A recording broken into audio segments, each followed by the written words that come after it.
Hi, I'm James Shillinglaw, and I'm here with Jason Van Esso, who is one of the co-owners of a new travel agency called STFU and Party. It's not actually that new, but it's about 7 years old, but it's kind of a new wave agency. We wanted to talk to Jason about exactly what his business is and who he caters to. And I think you'll find it interesting because obviously, no, everybody thinks you can't create a travel agency these days, but there's always new forms to do it. And here's one. And we're going to find out all about STFU, and we'll also find out what that means, by the way, and more on Insider Travel Report. Now, Jason, first of all, how are you and where are you? I'm doing great. I'm in sunny Miami, Florida. It's a little bit overcast today, but definitely feel nicer than most parts of the country. I'm doing well. Thank you for having me today. Well, tell us a little bit about STFU, and I think it's STFU and Party. Well, I like the party part, that's for sure. What is it? When did you form it? And then my other question was, what does STFU stand for? Absolutely. So when I was in college at the University of Miami, I met my business partner, John, and fraternity brothers, and he ended up being my big brother in our fraternity as well. And so it started out as us just, doing local promotions and local events, trying to have a good time and bring people out. And, we kind of blinked and we went from bringing 50 people to 100 people to bring 1,000 people out to different nightclubs and different events. And we decided that we needed to put a name on it. But at the time, it was kind of like almost a joke.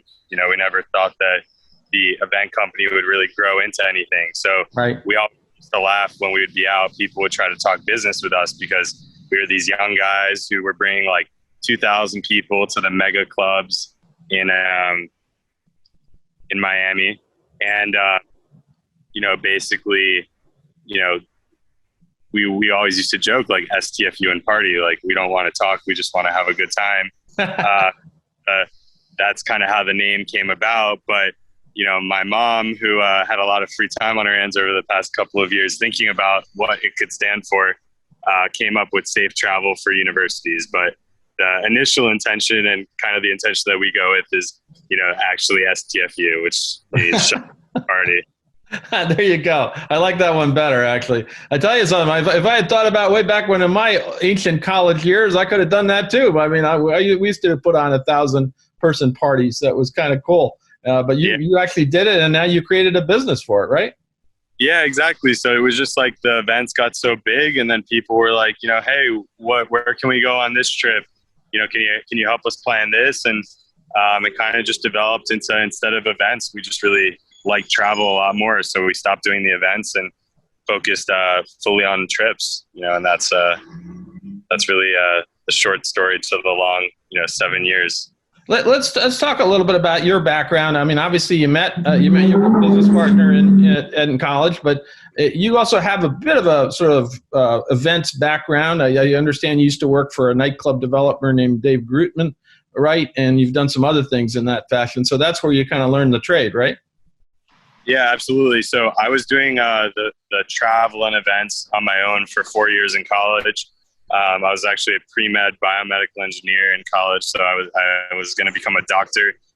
And then kind of the events and travel business started to pick up, and I kind of fell in love with it. So when I graduated, I was looking at, growing our travel agency and doing more events, and an opportunity came up to work for David Grutman, who's, one of the best in the business, especially in Miami. He runs all the hottest nightclubs and hospitality groups.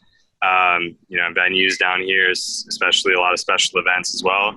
And so I was his assistant for 2 years out of college. It's kind of like a mini MBA and, in events and party, right? And then 3 years after that, I worked at his company running a lot of the special events and like New Year's Eve at Fontainebleau, among others, that we were doing out there.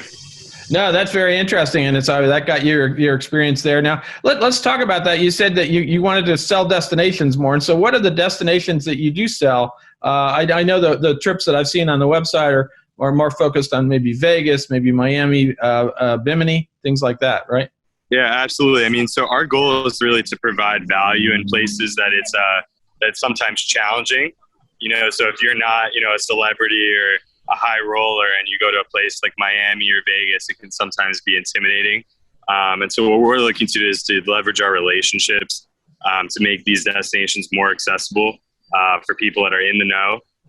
We don't really do much marketing. It's really all word of mouth of people who have come before and had an amazing time and have told their friends and family about the trip. And, that's how we've grown it organically over the last, 7+ years. And then also taking you to places that you really had never heard about, like Bimini, Bahamas. We started doing that trip 7 years ago.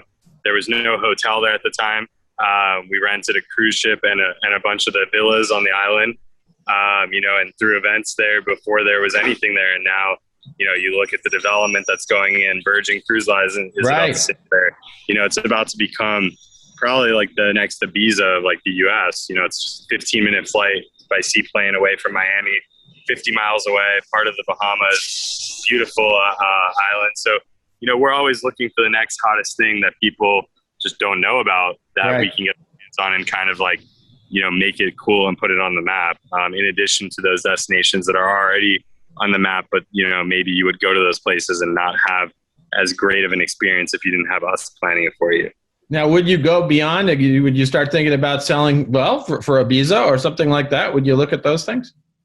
Yeah, I mean, we're not confined to North America or any specific destination. I mean, really, I think we have a good finger on the pulse of what we want to do and what our people want to do. The challenge has been we had plans to expand to a lot of destinations in 2021. Yeah. And then COVID, the timing didn't work out for that. But, we're looking to do a lot more and, hopefully grow, our travel portfolio from, Miami, Vegas, Bimini, and, others throughout other times of the year. No, that's great. And I noticed that there's one package that one of the reasons I sort of noticed you was that you had a very great package in Vegas that included the new Resorts World, Las Vegas, which is opening now, I guess, June 24th now, at least we hope, though. And so you had something that was kind of delivering a great nightlife experience, a luxury hotel stay, and kind of all that together. And you packaged that up pretty nicely, but mostly for kind of groups, right? Yeah, so absolutely. So Resorts World is actually our partner on our Bimini trip as well. It's a partnership with Resorts World and Hilton, and we've been working with them for the past 7 years. So it's exciting that they're now opening a property in Vegas. Right. But it kind of increases their footprint and ours. We've done that Vegas trip before as well in collaboration with the Palms Hotel before Resorts World was open. But, we're in a unique position to bridge the gap between travel and entertainment and hospitality because, these days, a travel agency, it's a lot of technology and online agencies and OTAs and other things that have kind of come into the picture that have replaced what you would traditionally think about a travel agency. So for us, we're kind of a hybrid of, concierge and planner, as well as getting amazing deals on the travel aspect itself and keeping it all integrated. So, the idea is that in our heads, our clientele, they have money, they want to go to these places, but they're also busy working. They're busy with their lives. Sure. They want to have a certain level of trust that, what we're providing is A, the best value possible, which we know it is, and B, that they're being taken care of and being taken to the right places. So everything that we do that we curate is things that we feel like are the highlights in these cities that you would have to hit if you were going. So you can kind of have that blind trust to say, here's the price, send it to your friends, send it to whoever you want to travel with, and say, here's the dates, let's go. And it kind of just makes travel easier in that sense. Well, it certainly is the right time. I always wondered, why in more of these destinations that we couldn't pick a trip that got us great accommodations, but also told us about where and took us to the hot nightclubs and the hot music venues and things like that, the nightlife. Right. There's been several, some companies have tried this, but it looks like you're succeeding here, especially as we emerge from the pandemic. Because it really is something that I even in my old age I wouldn't mind doing. Going and seeing what the cool places were and what the hot night spots were. Even if I can only stay up till 10 o'clock at night. So it's like actually that's what I can't say that I do go later than that. But there we go. Now let's talk a little bit about what the target market is for you in terms of age, income, attitude. And also, are you talking about would you sell individuals, as well as groups, or just tell us a little bit about that. Yeah, absolutely. I mean, so from an age perspective, we have traditionally gone after a college demographic, but now we've been doing this for so long that a lot of that initial demographic that we met while we were in college that was coming on our trips, they're all in their mid-20s, mid to late 20s. So, we're kind of evolving with that. We're not looking to throw age-specific trips. We're looking to throw fun party trips that, if you're going to Vegas, that trip is 21 plus, right? So right. You could be 21, you could be 29, you could be 32. If you're somebody looking to have a fun time, you're more than welcome to come as well. So, I don't know, 62, they probably draw the line there. I don't know if I don't think I'd be too much fun for these guys, although I can make it late for a little while, right? Absolutely, but we equate it to the similar type of experience when you go to like a nightclub in a Miami or even in Ibiza or something. You're not looking around and saying, oh, there's a couple people here that are younger or older than me. Right. It's about creating the vibe of a party, right? That's true. I think from an age perspective, that's how we feel. And, obviously some trips will be targeted towards different audiences. Like our Bimini spring break trip is for spring breakers in college. So 18 to 22 is the target there.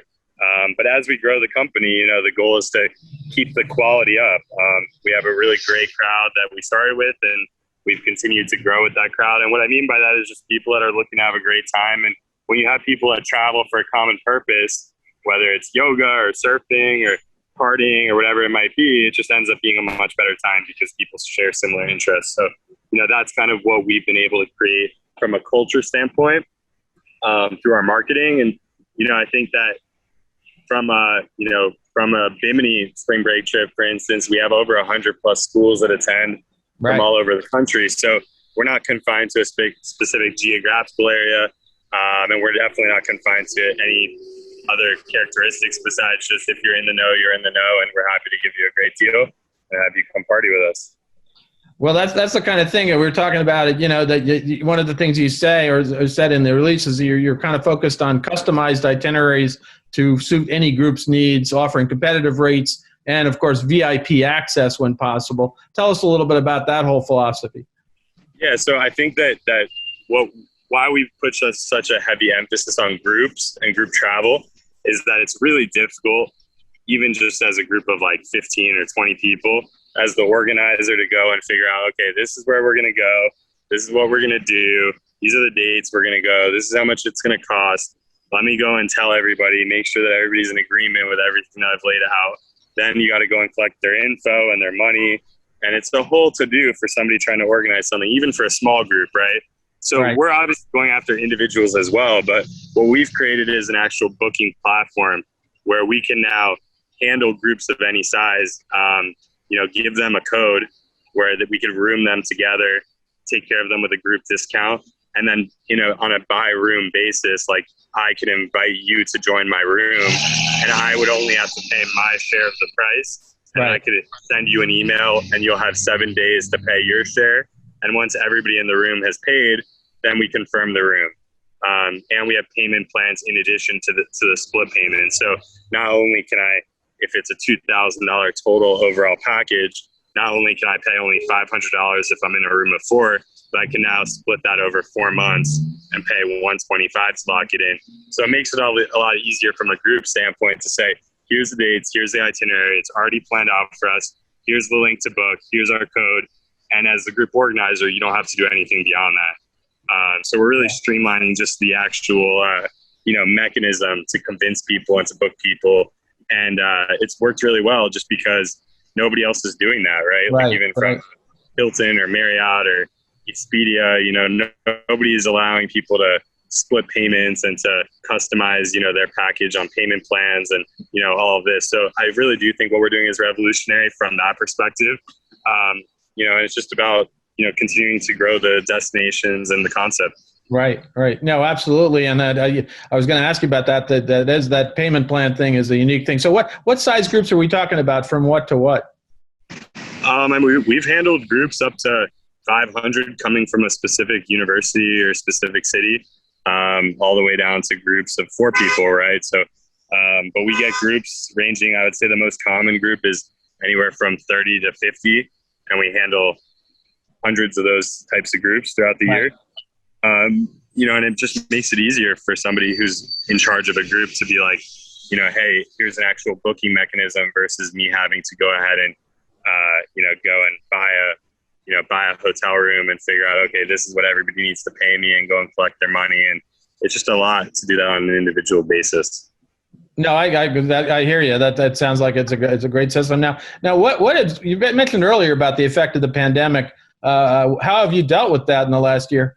It's affected everybody in the industry tremendously, especially, in our industry for, party travel. Obviously, I think leisure travel has kind of started to make a comeback where smaller groups of people have started to, go to Orlando or go to Miami and, go with their families or, that sort of a thing. But we haven't really seen the start of group travel coming back yet. Right. We're projecting that'll be in Q4 of this year. I think summer people will start traveling a little bit more on a leisure level. And then, towards October, which is when we have our Vegas trip, we should see kind of group travel returning. But we're very bullish on travel in general. I mean, we're seeing the demand to be very, very crazy. From a perspective of demographics as well, like, our clientele are going to be the first people to attract to group travel. All the surveys say that the younger generations are going to be the first back, and they're going to want to go back to Vegas and Miami and Bimini. So you set a position very well. Yeah, so we're set up to bounce back very well, but from initially in the pandemic, it was very challenging. We had to cancel a couple of trips that we had coming up. We had a lot of plans to do new destinations that we just weren't able to roll out, and those plans got delayed. But I mean, look, everything, all things considered, we did a really good job managing the situation and being able to bounce back strong after, the pandemic. Now, where do you take your travel agency from here? You got these trips that you're going and you're starting to get back to business. You're developing more programs. What's your growth plan? Yeah, so our growth plan is, typically we've been more seasonal and only had trips, offered for like spring and fall. So our goal is to offer more destinations to more times of the year, even if it's with smaller groups at first, a couple hundred people to this destination, a couple hundred people to this one.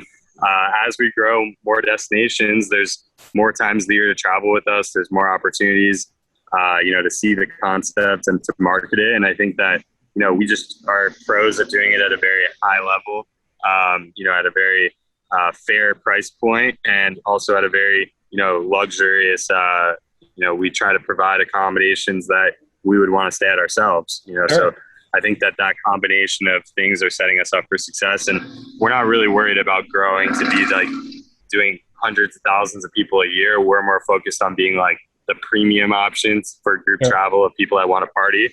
So we want our trips to sell out and keep it that way. We don't want to increase our occupancy just because we can make more money. We want it to be a little bit more limited and a little bit more exclusive than some of these other travel concepts that are out there. So, that's kind of the goal, is to continue to roll out new destinations and grow each destination year over year and make it a better experience for our customers. Well, any idea? You mentioned at one point you did do a cruise, but any idea of getting more into cruise market? I personally love cruises. I think that the challenge with cruises is that it's very hard to, we really like to customize the experience, from booking our own artists and DJs and bring our own production and, doing sponsorship activations, and really we go all out to make the experience something very unique. And on cruises, it's a little bit tough unless you're doing a full buyout of the ship to really customize that experience to a high level. And, cruises are amazing. It's about finding that balance point of, finding, a cruise that's the right size for our group, because I feel like most cruises that we would want to go on right now, the occupancy is 4,000, 5,000 people. And that, it's exciting for us, but that's a little bit higher than what we're looking to kind of commit to and to do. But yeah, if there's opportunities, we're never going to say no to working with, whether it's cruises or, festivals or events or other partners like that. We're always open to the opportunity. That's great. Now, anything else you want the travel industry to know about STFU and Party? Yeah, I think that, the name obviously is eye-catching and memorable, but, we definitely want you to check out, the different videos, definitely the media content, to see what we do, and, keep us, in mind for any opportunities that you guys have, because we do have a very national network, and we're very great at, partnerships and figuring out how to put pieces together to create these, once in a lifetime experiences that, are kind of unique for any other agency to pull off. So we're always excited for new opportunities, and I really appreciate your time and having you inviting me on here. Now, tell us again the URL. What's the website where we can find all this? It's STFU and party.com. That sounds exactly what the name is. All right. Well, take a look. It sounds like you're kind of a new wave agency appealing to a new market, and a market that just might be the first one back after this pandemic. It may already is in many cases. And sounds like I may be seeing you at the opening of Resorts World later in June, because I'll be there too. So absolutely, it's going to be an interesting time to open up a resort. And I actually have been out there and opened up another resort, Circa, which was opened on Fremont Street back last October. Amazing. For God's sake, right? Right. They're already partying. Exciting, right? Yeah, they're already getting back to it. I will definitely be there, and I'll see you there. Well, Jason, thank you for taking the time. It's been great to meet you, and hopefully we'll get together again soon at one of these events. And good luck with this, STFU and Party. And tell your partner, we'll like to see him one of these days too. And I want to thank you for telling us all about this, pretty unique new concept. It proves that, you can still think of new things in the industry, and I think you got a good one there. Appreciate that. Thank you so much. I'm James Schillinglaw, and this is Insider Travel Report.